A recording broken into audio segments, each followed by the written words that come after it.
Hello everyone, কেমন আছো তোমরা সবাই? আশা করছি ভালো আছো। গতকাল ছিল বাবার জন্মদিন, সেই উপলক্ষে রেডি ফেডি হয়ে বেরিয়ে পড়েছিলাম।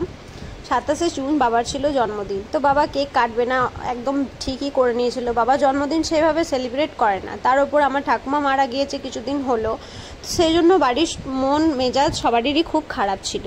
তো তাও আমি জোর করেই মোটামুটি কেকটা নিয়ে যাই। বাবা কাটতে না চাইলেও বাবাকে জোর করে কেকটা কাটাই, কারণ মন মেজাজ কারোরই ভালো ছিল না সেই অবস্থায়। তাও আমি বাবাকে জোর করে কেকটা কাটাই, সবাই মিলে খুব আনন্দ করি, কেক কাটি, মনটা একটু হালকা হয়। এটা আমার মা আর আমার পিসি, ঠাকুমা মারা গেছে সেই উপলক্ষে পিসি আমাদের বাড়িতে ছিল। তো মাকে একটু কেক খাইয়ে দিল, আমরা সবাই একটু একটু করে ভাগ বাটোয়ারা করে কেকটা খেলাম। তারপর খাওয়া দাওয়া করে বাড়ি চলে আসলাম।